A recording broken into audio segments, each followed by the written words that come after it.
Name's Melendez. I'm going to talk about the 5S's today.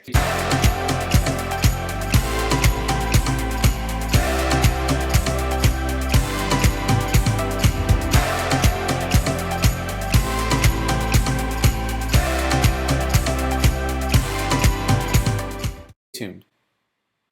I'm very passionate about this. I do love the 5S's, and a lot of organizations should and don't utilize it properly. So the 5S's are Japanese terms, and I'll read them out for you. They're Seirai, Seitan, Seisu, Seiketsu, and Shitsuke.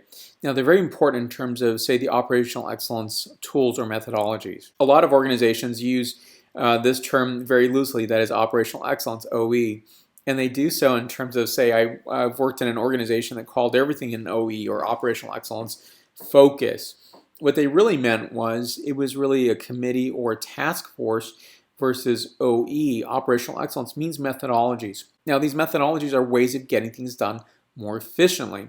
And a lot of the term OE is sometimes mystified, and that is unfortunate. Now, sometimes operational excellence is misguided in terms of how people think of it. Some people think it is to reduce headcount, but that's not what it's about at all. Now, we can look in history and say the Venetian shipbuilders were using 5S. They didn't call it that, but the reason they were doing this is to create ships more efficiently. So they would have pre-cut lumber, they would have tools nearby in logical fashion in terms of building and constructing ships quickly, efficiently, and with quality. Now, the Venetian Republic would not have been this amazing naval power if it didn't utilize this methodology. Now, you can look in the 1970s, and Toyota is really a leader in OE and quality management, and they've utilized things in the house of lean manufacturing. Now, it's associated with things like Lean Six Sigma, JIT, and 5S is considered an enabling tool of just-in-time. Now, in another video, I'll talk about Kaizen because I think there's a great relationship between Kaizen and 5S. So I'm really going to focus in on my next video about Kaizen versus JIT. Just-in-time, in my opinion, and 5S, by the way, is an enabling tool for just-in-time. It's really a focus for very specific manufacturing organizations. Maybe it's a pharmaceutical or biopharmaceutical, or maybe a complex manufacturing process, maybe a mobile phone manufacturer, and so forth, might utilize the just-in-time. And there's great reasons for doing so. And I would also advocate many organizations shouldn't be doing this. Now, looking at the 5S, a lot of people pair 5S only with manufacturing. That's really unfortunate because it needs to be associated with the office place. Our office places are much more complex than they've ever been. In 10 years, we go from a lot of locations that are just really pre-identified locations where people work out of, they go to physically every day. We have a situation today where people may work from home all the time, or maybe 50% of the time. They travel 60, 70% of the time. And you have very complex co-locations. So ultimately, and to right-side an organization, and to make it more efficient, is to really think of the 5S's in terms of this video here and how I'm trying to advocate this in terms of the office place. Now, I've talked about Toyota enabling JIT. That's one methodology in terms of operational excellence, but I would also point out Champagne in terms of Kaizen. In my opinion, Kaizen, which is really about incremental improvement, is tied intimately with the 5S's. Now, simply put, I wanted to use an example that was demonstrative, something easy that a lot of people know about. And I wanted to use a wine that was well known, and it really didn't start out that way in terms of, you can look 400 or 500 years ago, and it was not even a passable wine. And today it's a world-class wine. How did it get there? It was through incremental improvement from people like Dom Pérignon, Madame Clicquot, but there were many people before, during, and after that contributed, many thousands of people. Incremental improvement over time created this amazing bona fide world-class wine. Without it, we wouldn't have Champagne as something we look forward to. So Seirai, to sort, to eliminate unnecessary items and make work easier. Now, this is something that should be, who doesn't want this? Every organization says they want it. Now, doing so, you have to remove waste. You have to look at eliminating obstacles. And don't just think of this in terms of one physical location. It's not even just a physical object. When we think of the office place, it's really to make, say, for example, I give very specifics, such as information easy to find. So if you're co-located, and maybe it's different time zones, maybe one time zone is not awake and the other one is, and they need to know where a specific piece of information is. It's really designing that information to be found much more easily. So access to systems is essential. I worked in one organization where it took 5 different permissions for me to get access to that system. So what happened was simply this.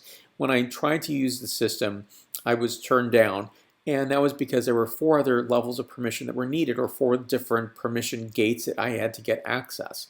Now, nobody told me that in the beginning, and it was just one, I would say, ka-ching after the other. That's really unfortunate. A lot of organizations operate that way. It took me a week to get into that system. So versus having that system readily available upon my entry into that organization, and making processes clear. Now, that's something that a lot of organizations, they would probably say they do all these really well. And in my experience in very complex multinational corporations, this is not done well or easily. Number 2 is to think about Satan, or set in order, a place for everything. Maintain workflows much more smoothly. Maintain safety, instruction, checklists, and video procedures to use equipment or systems or procedures or processes. Very important. Data found in logical locations. Consistency in file naming conventions. How many times have you looked for something when somebody just titled it incorrectly and you could have found it much more easily if it had some sort of logical convention? Checklists are really essential. A lot of organizations don't do it, but they should. Team action items are not readily available. They live in people's heads versus one location where people can refer to those action items as a team and making sure they're done. Now, it's also about lessons learned. How often has an organization done a lessons learned? Now, when you look at project management, a lot of organizations use lessons learned. Now, they do that to help other projects in the future. But what really happens is they're never found, they're never reviewed, and there's no discipline in the organization to look backward to see what could help make that particular project moving forward. Number 3 is to shine, say so. Clean and inspect. So clean your workplace regularly, but it's also, think about this differently. It's about your desktop. Is it organized and clean? Can you find the specific documents you're creating? How many times have you found that maybe you have 70, 80 PowerPoint presentations, but only 8 of them are useful? You need to really figure out how to do that much more efficiently.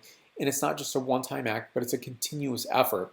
Keeping your email to a minimum so that you know what you've read and what you've processed. Maintain a priority list throughout the day, making sure in a busy environment that you're getting things done. So again, this is not something you need to be present for in one location. You could be on the road traveling, and your priorities still need to be looked at so that you're getting through what you need to get through, and maybe the fires that you get can be addressed as well.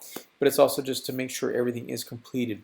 Now, some examples I give are 5 S's: readily available, socialized, and marketed. Now, I've worked in an organization where it was on part of my accountabilities. Do your 5 S's. Make sure the organization is doing the 5 S's.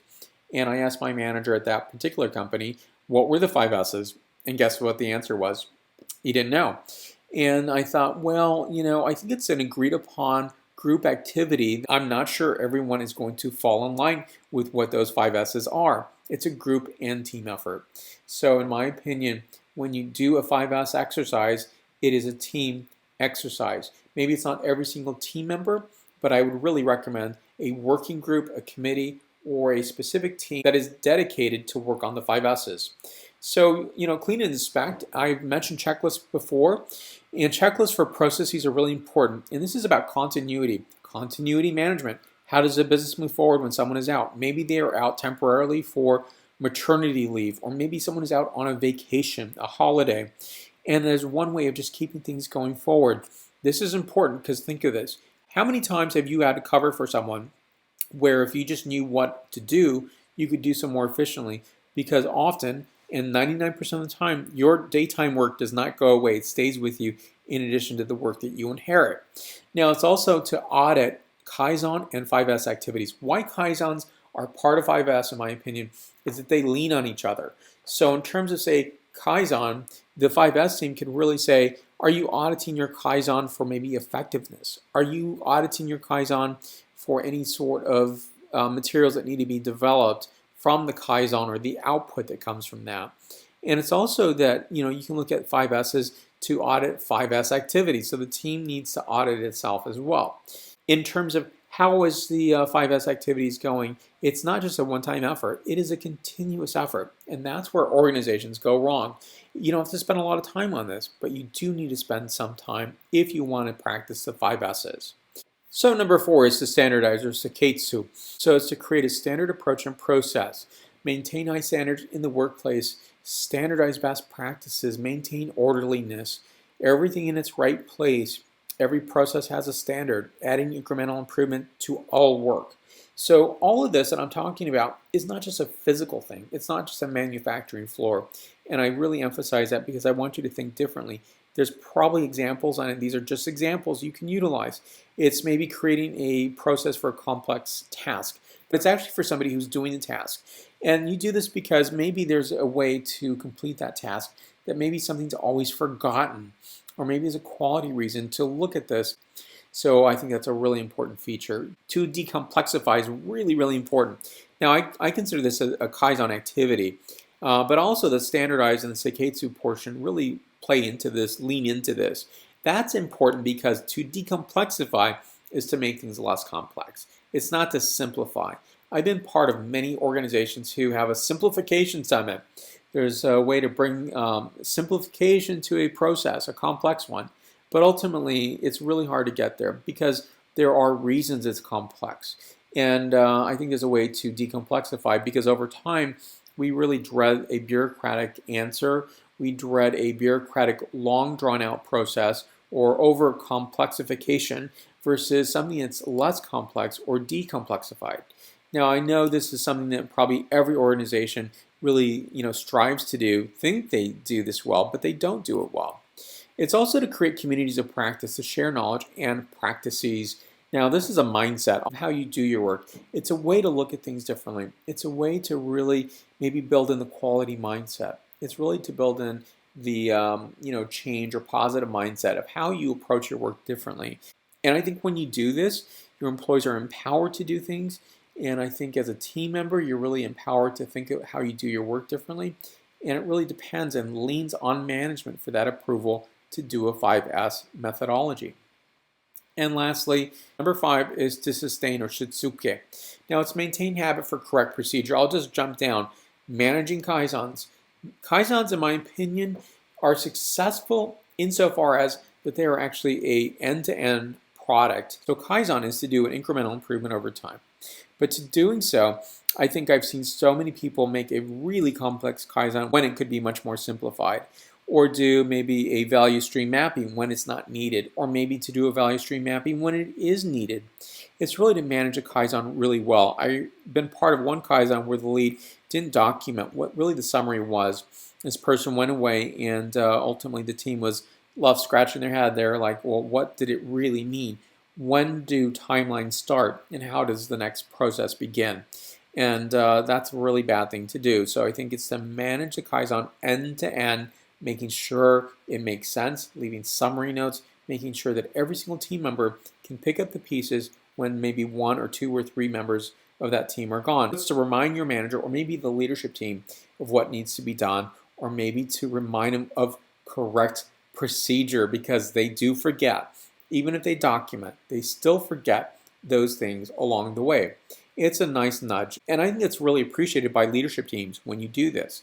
So it's a fantastic thing to do. Use knowledge management, KM, to keep knowledge active and alive. It's to inform and help guide future activities. So it's a mindset, in my opinion. So KM is a methodology of OE, operational excellence. But ultimately, it's one way to really keep that knowledge alive. It's methodologies to think of how the knowledge stays in the house and it doesn't leave every day when somebody leaves the office place or signs out for the day at their home. And I think that's a really important way of thinking of this. It's to really create those repositories or places where that knowledge can live. Maybe it's a complex process or procedure. It's also to be consistent communication and not a one-time exercise when it comes to 5S. 5S, again, is a living, breathing methodology. And when you think of the operational excellence tools, it's not just a checklist of when you do things, done, done, done. It's actually, remembering and recalling and reminding sometimes. It's not to do so in a nagging way, but it's also just to nudge the organization slightly to correct them in that posture or procedure, correct procedure of how to do things and how it was agreed upon to do it. Sometimes organizational memories are really good and sometimes they're not. So making work easier is economic sense. It just is really the thing to do for the bottom line. In a very competitive world, if you're not doing your work easier, somebody else will do that. A competitor will do that much more easily. And there's a profit incentive for doing so. Make those things that should be easy, because guess what? It's creating value creation. When you save time, you can actually create more time to work on difficult tasks. Every single organization on the planet has complex issues and tasks before them, and very few of them get there. So ultimately, when you have new employees or internal transfers to your organization, you really have to train them maybe specifically on the methodology or maybe on that specific team's efforts in those methodologies of 5S or Kaizen or whatever it might be. I think that's really important. It should be part of the checklist of onboarding for that particular organization. Now, in my opinion, it does take time to do this. So in my opinion, when you do these exercises, as I mentioned, sometimes you need to lean on your management just a bit to remind them of the correct procedure.